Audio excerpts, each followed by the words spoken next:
2 Cents with Saikala Sultanova.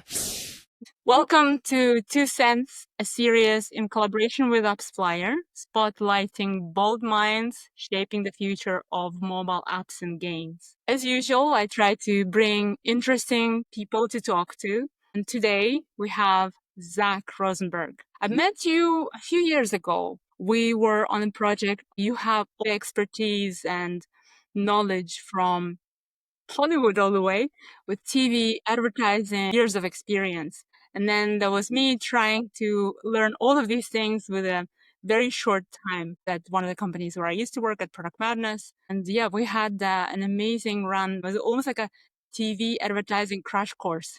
Welcome. I'm really happy that we get to talk on 2 Cents. Happy to be here. Great. So we talked about TV advertising, brand advertising many times. And let's be honest, do you actually know when it's a good time to bring an agency or a consultant? And what's a gut check for the moment for mobile gaming companies or apps companies specifically? Well, I could speak to the broader kind of gaming category. When you have a product launch, a very important product launch, for example, or you're expanding into new markets, or you have a major update or a rebrand, sometimes you need outside counsel to help guide you through that process. Now, a lot of mobile companies will do performance marketing in-house, and that's great, but you don't see the bigger picture sometimes. And when you're looking for new audiences, you have to expand, and that's where TV comes into play. And it really depends on the demographic you're trying to reach. But if the stakes get higher, and you really need to drive installs and you need a wider audience to reach, that's where you go from the performance side to more of the top of the funnel and utilize television in its different forms to find a new audience, to drive installs and awareness. Yeah, that was quite a learning for me, to be honest, at that time when we did that together, with you being on board as our consultant and let's say checking of everything that we were trying to do. From your point of view, you've seen both sides. You've been on the brand side and on the agency side for many years. And why do you think many of these partnerships sometimes go stale fast or later? And is there any kind of, what do both sides mess up? So I know this term is used a lot, but you want to work with an agency as a partner, not a vendor. If a brand or a mobile company keeps their agency at arm's length and doesn't share enough information for them to do their job, it will not work. So that's a big issue. Sometimes agencies, conversely, might be too agreeable with everything and say yes to everything. And you want an agency that's going to push back. You want an agency that's going to provide thought leadership. And that makes for a great partnership when you're kind of pushing each other for the greater good of the business. How do you do that? Because from the previous experience, I've noticed that there's a difference as well if you're working with European agencies versus working with American agencies. And at that time, I really saw the very clear difference, especially in communications. And at that time, like it is now as well, most of the phone calls, most of the video calls are done online. You very rarely meet in person to have that chemistry mix. How is there any kind of tip to overcome that? Because cultural differences are huge, right? And even in the workplace, we tend to practice it anyway. Well, the irony is in person is the best way to build chemistry. So if you're hired as an agency and maybe you're not close by geographically, you have to make an effort to go and see the client in person, spend time with them and build chemistry. You know, I always talk about when I do reviews, formal reviews, no matter what category it is, when the final presentations are in person, which they should be, because that's where you kind of gauge chemistry. You can have the best strategy in the world, but if chemistry is bad, you're dead in the water. Because you could fix strategy, you can't fix chemistry. So really spending time with the client, immersing yourself in their business, anything you could do to build that chemistry is going to make it successful. Now, in my reviews, I give agencies a lot of counsel because when you're pitching a client, your client lead has to be very strong and an integral part of that presentation because you have to have, the client has to have confidence in that person that that's going to be my day to day running my business. And if they don't feel good about that person, you're dead in the water. So agencies have to serve up a client lead and they have to be really integral because a client hires an agency and you're married to them. And the person that's on the front lines, you have to have complete confidence in. And you're going to be working with them day in and day out. If you have any hesitation about that person, that agency will not win the business. And it's very, very important. Now, if it's a really big account and, for example, the agency doesn't have a client lead available because, agencies are lean and they don't have people sitting around not working on something. So typically based on the size of the account, you'll get somebody who maybe you'll get them 50% and they'll carry on with their other client. But if it's a really big account, you need someone 100%. So how do you serve that up if you have nobody? So one of the things I thought of, and I actually had an agency do this, which worked quite well, is it was a very large client. They had nobody to do day to day. So they were very transparent and honest about that. So what I said is bring your HR person in, your chief people officer, whoever manages talent. Have them come in and talk about best practices in hiring and how they will work collaboratively with the client to hire the best person to run the business. That's so much more honest than doing a bait and switch and say, oh, I've got a great person. And then when they win the business, well, that person really isn't available. So we're going to find someone new. Transparency and honesty really goes a long way. Yeah, that's true. Now switching those things, switching the people and chemistry parts. So I only have exposure and experience to mobile and a bit of apps and mainly games. And games is the part where we met and had experience trying to take TV advertising into Europe and then to the America. You probably heard of it, heard it a million times, how mobile apps and games are so performance driven. If they can't measure it, they don't do it, number one. But then it brings them to the situations when it's like, okay, we need to learn how to do TV, but how do we measure it? And one of the things that I was really surprised, actually pleasantly surprised, that so many attribution measurement companies, in our case as AppsFlyer, actually do have integrations with media buying platforms. They're different though, very manual on European TV channels. And then in the US, there's an API integration that was amazing, mind blowing. I thought, oh my God, this is a good surprise. So, maybe all, let's say, brand side or agency side take a lot of, let's say, effort and emphasis and work around how to educate their clients to find a way how to measure things. And is it still an issue for mobile apps and games? Well, first of all, you're right. Performance marketing and all the media, all the digital media, the lower funnel, you can engage installs and 5-day, 7-day lifetime value. You can measure all that, which is great. But there's a point where your reach hits a wall or a ceiling. And then you start talking to the same people over and over. And you need that to a degree to persuade people to install the game and to play the game. But again, you're going to hit a wall. So you need to figure out, how do I expand my audience and what are the media channels to find new audiences? So it all comes down to demographics. So one way to test the waters is to go into CTV, connected television. And many agencies will view connected TV as just another digital channel versus a TV channel. And measurement there is very good. So you could test the waters with CTV. And when we worked together, we went into linear TV and did a national TV test, modest budget, and we saw a lot of lift. But again, the demographic was a much older demographic that are heavy TV users. So it made a lot of sense.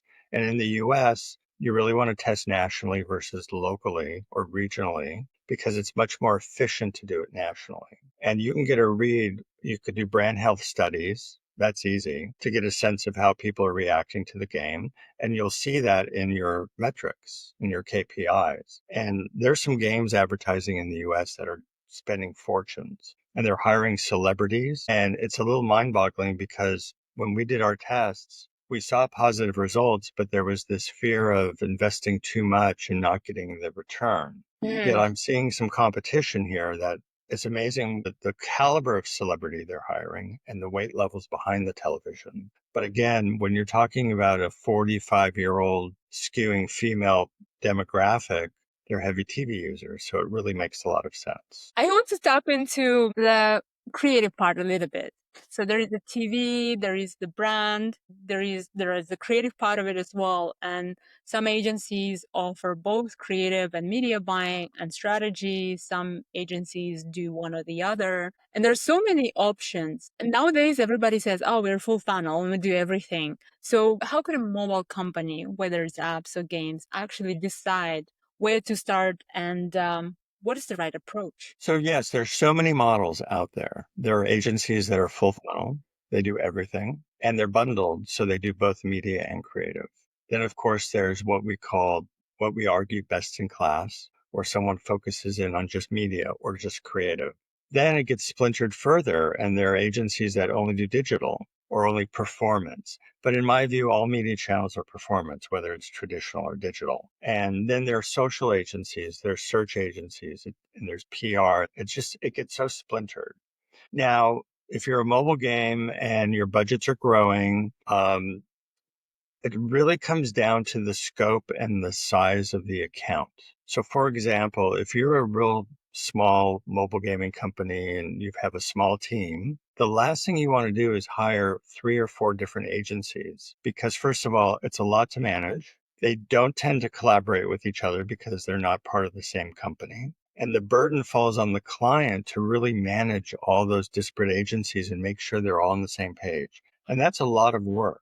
Depending upon the size, you can find a fully integrated agency solution where it's one-stop shopping. And that could make your life a lot easier. So I'd like to look at kind of the scope, the expectations, the budget, what the needs are, all that to determine what is the best solution to meet their needs. And it could very well be separate shops for different functions, or it could be all under one roof. And the good news is there's a lot of different models out there that are working well. And again, every model is different, but there's a client for every model depending upon their scope and what their demands are. Yes, it does make sense. Although maybe we could go a little bit more with actual examples that you can talk about. Not necessarily mentioning the brand name, but there was a case because examples usually make it more tangible up on a brand side. There's an agency, the pitch looks good and you really like it. There is separation between the polish from the substance. And you, with decades of experience, do you have a sniff test? How do you, because I remember you have this scorecard that was super helpful. I was like, wow, mind blowing.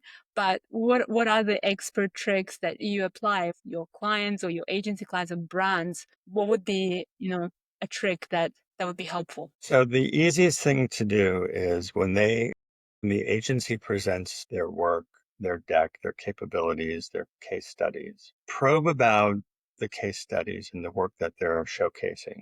Because were the case studies done with the current team? Like who actually did the work for that case study? And when they talk about experience, is it experience with the team in the room? Is it with the agency? Or was the experience with individuals at their prior job? That's a good one. That's a good one because I'll give you an example. When I was running an agency and we were small early on, we wanted to break into a category. And we felt that the category we had, although peripheral, would be relevant and it would resonate with this category. And everybody said, you have to have previous experience in the category, in the direct category, in order to be relevant. And I said, well, I have great people that come from other agencies that have that exact experience from a buying standpoint, from a strategy standpoint. I mean, these are the best people in that category. And then some of them would say, yes, but you as an agency have never managed a client in that category. So it's really challenging. How do you serve yourself up to be relevant, especially if you don't have experience directly as an agency? And that's not always fair because a really smart agency with really smart people working in a category that isn't rocket science and the experience you have, although peripheral, still resonates, you should have a shot. But I used to come up against that a lot. Yes, I can kind of see that because I think it's not only in the brand and TV buying and that kind of it's also in performance marketing. When you work with an agency, ad network partner, or even technology provider, like let's say AppsFlyer and all of them, we do tend to choose those that work with gaming clients more, who have like, what does the book look like? Are they predominantly e-com? Are they predominantly apps and games? Are they fintech and things like that? And it is, for some categories, it's important, or let's say very highly beneficial. But something like brand and TV advertising, I'm not sure. I think there's a lot that we could learn from traditional TV and what's been done for decades in the, let's say, new era of anything on mobile, pretty much. So, because in the end, consumers don't change. Consumers are people and they are the same. And we all need to learn how to reach them, whether it's on mobile or on TV, because everyone has a TV at home. I mean, not everyone, but majority, I would say. Do you think brands expect too much from the agency or not enough sometimes? What's your honest take on this? Well, when looking at some of the mobile games, some are scrappy Mm-hmm. and some have very high expectations of agencies and want them to do most everything. And they want it quick. It's all about speed, right? Yeah. But if those expectations aren't established up front, the agency could very well fail. So again, it goes back to partnership versus being a vendor. And the brand, the company, the gaming company, whatever, they have to be really explicit about expectations, goals, the why, not just the what. And then the agency can build their team to react and be proactive, right? And an agency also, they have to move quickly and they have to manage everything, but a good agency will also exceed expectations and they'll be proactive and they'll come to the client and they'll say, I've got some new ideas. Let's test. Let's try this. And you want that from an agency, because a good partnership, you'll get that. But if you treat them like a vendor and you withhold information, and because I think the brand has to share information with the agency as much as they do with their internal team. It has to be that much. They have to be so embedded, so there's no secrets. Everything's on the table, and this way the expectations can be delivered. Yeah, in ideal world, that would be that way. But most of the times when you're on a brand side and you have all of these agencies pitching to you and you're automatically biased, you just think, oh, they just want our money. Yeah, of course they want your money. But in the end, they need to figure out how to, make a decision and spend that money. Was there a moment that you saw in the past, and probably you have with all of your experience, when the client agency relationship fell apart? And then maybe was not resolvable, but made you think what could have been done differently. So yes, I mean, relationships sour, and the problem is it can be fixable. And, sometimes we do what we call, marriage counseling, for lack of a better word. We're really getting to the root of the problem. And it really Mm-hmm. comes down to communications. And I'll give you an example. So one client had a very big agency, very reputable, but they had turnover from the top down. And a lot of their team members were just rotating in and out. And they felt that the agency was just going through the motions and they weren't passionate. And so the client felt like, well, wait a minute here. I'm spending a lot of money on this agency, and I don't want an agency that's just going to go through the motions. I want someone who's going to be part of our team seamlessly and be proactive and really help drive our business forward. And that's when they said, I'm done. So they called and they said, we want to do a media review. And they were they're a very good client in this instance, because they're very buttoned up. They're smart.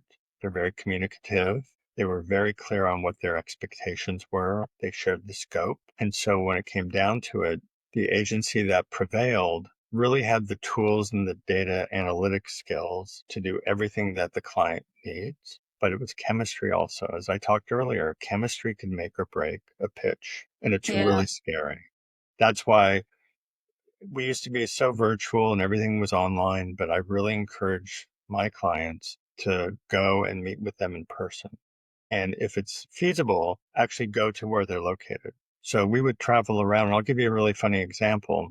I did a review and I recommended, and this client is based in Denver. And I said, okay, so we're going to come up with a list of agencies from all over the country. And there's one in Tennessee that I want you to meet. This was years ago. And the client said, how can there possibly be a cutting edge agency in Tennessee? And I'm like, what are you talking about? This agency it's mind blowing how good they are and what they're doing. And the client's like, I don't buy it. And I said, do you trust me? And he's like, no. I said, trust me. So we actually flew out to meet with them. And I remember after the meeting, we spent a few hours with them. We're walking back to the hotel. And the client said to me, he goes, I'm blown away. I could cancel this review right now and hire them, and I would be very happy. Wow. Because you just don't know. And so my job as a search consultant is, and because I've been doing this forever, is I know the agency landscape in and out. And when I do my reviews, I really cherry pick who I think are the best potential partners. And then my process is really a way to kind of vet them and dig deep as to understand how good they are, their tools, their capabilities. And then, of course, from a compensation standpoint, are they competitive? And I've done 3 global media reviews for gaming companies just recently, and they all have the same challenges is how do I break through the clutter? So they're looking for an agency that's not only strategic, but from a tactical standpoint, what can they do to get that game to break out and really start to create conversation? Because there's so much clutter out there. And the same goes with mobile games. There's so many games out there that how do you actually get noticed? And that's why a lot of mobile games are doing TV ads with celebrities because they want to stand out. They want to get noticed. And it's a very expensive proposition. But because they've been running so long, I have to believe that the ROI is there. Yeah, I think so. And at the same time, you want to find an agency that not only can help you with building growth and revenue, of course, but at the same time, ideally, you would want an agency that acts as an extension of your own team, that they can work together really closely. And that goes back to a two-way street partnership and a chemistry match. Feels like a matchmaking almost. It is. Absolutely, it is. Like I said, chemistry is so, so important because you could fix strategy. You just can't fix chemistry. I had a pitch recently where they loved the agency, but they had no confidence in the client lead that they served up. Mm-hmm. So the question was, do they advance to the finals or do we just cut them? So I said, why don't we do this? Why don't we go back to the agency and I'll ask them for a different client lead. So they swapped out that lead. And so in the final, the client got to meet the new person they served up that would run the business. And it changed everything because they were very, very happy with who they served up. Okay. So sometimes it's probably helpful to have that hard conversation because you know how many on the client side, we are always afraid to offend somebody. It's like, oh, change a comment. Not afraid, but sometimes it's a bit touchy, you know? Well, Don't that's want to. my job. That's my job. So it's really remarkable because all the reviews that I do, I really encourage the clients to, along the way, keep notes on feedback, both positive and constructive. And I find that clients really don't like to bother. Either they've hired me, let me do it, but I really need their feedback, their insights, their nuances about why they like somebody versus someone else. And then I gather all that up because when agencies don't prevail in each round, I really encourage that I give very, very constructive feedback. And it's a big pain point in our industry. I don't know as much, maybe in Europe, it might be the same. But certainly my whole career, my biggest pain point in reviews is that I never got client feedback when I didn't win. And you want that feedback so you can improve and get better and make those changes. So because I'm an advocate for the agencies, I really push the clients hard on that. But you're right, clients don't like to do it. It's either confrontational or they're too busy or they just say, you do it. And I can't say to an agency, it was a chemistry thing or the client went in a different direction. That's not enough. I want really granular feedback so they can really think about for their next pitch, how could they improve? Yeah, but I think you're right. Clients don't want to do it. Most of the times, they either don't want to spend time or they feel uncomfortable. Honestly, speaking from my own experience, when I had to do it with you and all of the agents we spoke to, I was so happy that I can just go and have a candid conversation with you and just tell you, oh, these are not good. These, and that. And just kind of be honest and just kind of get it out there and you take care of the polished version of it. But it is a very difficult part of the review process because agencies invest a lot of time and money. And some agencies have a belief that, oh, we've got this, we're going to win it. And then they don't. And it's heartbreaking. And Hmm. really have to sometimes talk them off a ledge. So it's really challenging, and you just want to manage it in a positive, constructive way, because not every, only one agency is going to prevail. And here's what's really fascinating. And I learned this, and I've written about this, that when I was agency side and I was in a pitch, we do our pitch, we go back home, and then it's quiet for a week, for 2 weeks. So all of a sudden you're saying to yourself, well, they're negotiating with the prevailing agency, we're out. But what happens in these reviews, and I share this with agencies because I didn't really think about it when I was agency side, is that clients go back to their day jobs and they don't discuss the outcome of the pitch until they all have a chance to reconvene. And sometimes it's a week or two until they even come back to pick up the conversation. It's remarkable because clients have day jobs. And so once you get through these pitches, they all scramble back to what they have to do. And I have to rein them back in a week or two later to say, guys, we got to talk about this. And what's fascinating is once you have their attention and you start to have that conversation, many times there's stalemates, depending upon how many people vote and score. And so, there's a faction that wants agency A and there's a faction that wants agency B. So I have to continue to push them to go through the pros and cons to come up with a consensus. Then they'll say, well, Zach, you pick. And I go, no, that's not my job. I'll give you my opinion, but you have to make this decision. You have to live with this. This is going to be your partner moving forward. This is your decision. I'll give you my advice. I'll give you my counsel. I'll help you. I'll steer you, whatever, but they have to make the decision. And many times it's kind of a slam dunk, and other times it's agonizing because they love this one, they love that one.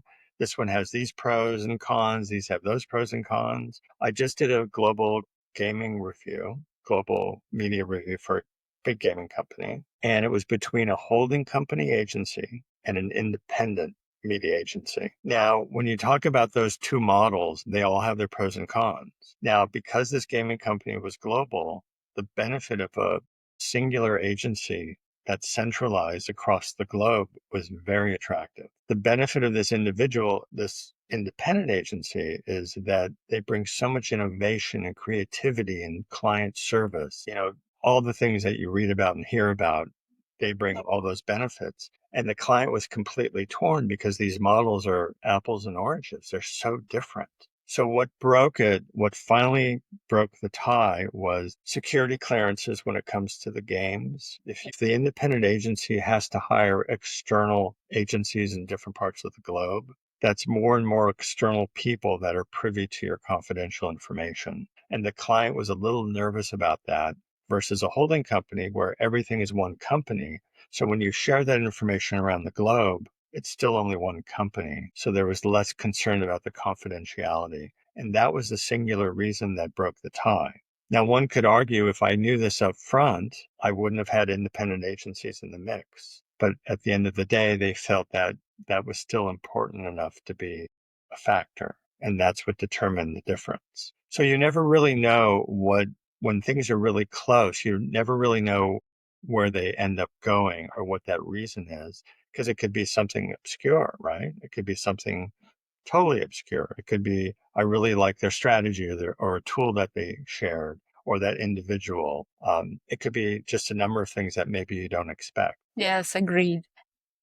I think as you progress and you discover, let's say, different conversations or different agents and you figure out which and every part, you also become more informed as a client and you understand what's available. Let's say what's out there, what's in the shop, so that you can pick and choose. But then at the same time, you discover your dependencies and limitations along the way, things that you may have not thought about before. But it's still good that they met the independent agency. So maybe they will have another project in the future that would require innovation and creativity, and maybe they could work with them at some point. That has happened. I mean, crazier things have happened.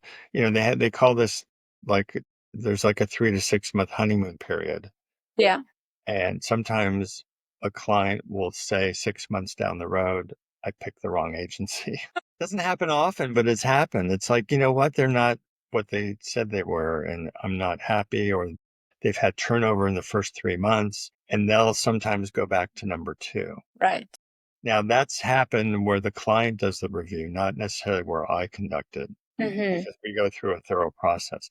But I will say that for a mobile company that's in the weeds with performance marketing, They do a lot in-house. And, there's a lot of in-housing going on right now. But I'm also seeing boomeranging where the client will say, the in-house isn't working for me. And what's missing when you're in-house is you're missing industry thought leadership. You're not seeing all the best in class opportunities out there because you're somewhat in a bubble. So you're not always seeing what's possible. When you work with an agency that has a whole roster of clients that are in different industries, buying different media channels, you're seeing different perspectives. And that's what they draw from to do a really good job for you. And when you're an in-house operation, you may not see all that innovation and all that creativity and objectivity. That's why some brands will say, yeah, in-house is great, but I'm not getting strategic thought leadership. So I now want to go to an external agency. In an ideal scenario, probably companies would have a bit of both. Would have some part of it done through the agencies and some part of it in-house. I might be a bit, biased, but I always think anything to do with performance media buying can always be done in-house. If it can be done in-house, when it comes to creative production, it should be a combination of both. Some in-house, some with freelancers, agencies, whatever it may be. And when it comes to TV media or any kind of brand advertising out of home, going down the road with agencies is actually great. But having learned from the past experience, it's really important to have this one person or small group of people managing the whole process, working with people like you, consultants, you almost like a mediator, I would say. It's like translating from English to English so that both sides get it. Yeah, but for me, it was helpful. And then if I do it again, I would definitely rinse and repeat the same process. It was really helpful.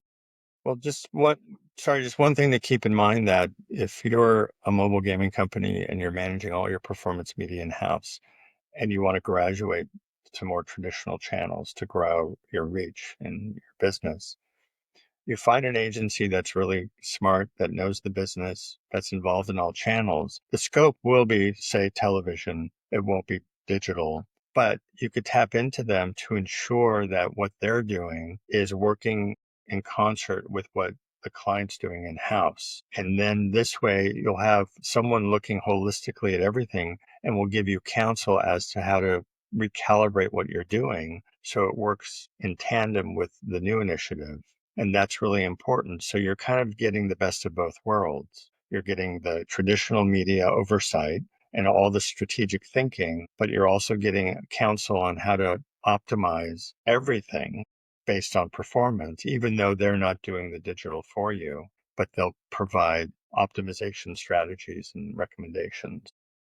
Because in the end, it goes from upper funnel to lower funnel in the end anyway. Let's say I have a medium-sized company and gaming company, let's for example, and we've exhausted all of the areas of performance marketing and it's saturated, etc. So now it's okay, we're going to graduate to TV. Still, the TV would be more of upper funnel awareness and then telling the story, reminding, and all of that kind of stuff, expanding to further audiences. But I think it would be more effective if the creative part, timing, and all of the narrative goes alongside with on the performance marketing side. So then we can just, okay, you saw the story, you saw the product, and you remember, and then boom, hit with performance marketing. Direct response, download right now and play forever.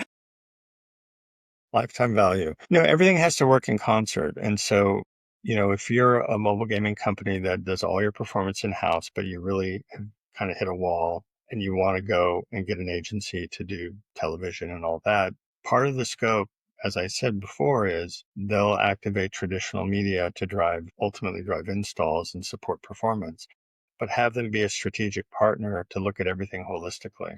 Now, if you hire an agency that also does creative, they'll work in collaboration to make sure the messaging is right for each channel. And it could work both ways. You could have a separate creative entity do it and then they collaborate. You could have creative resources handled in-house, but it all comes down to collaboration. That's the name of the game.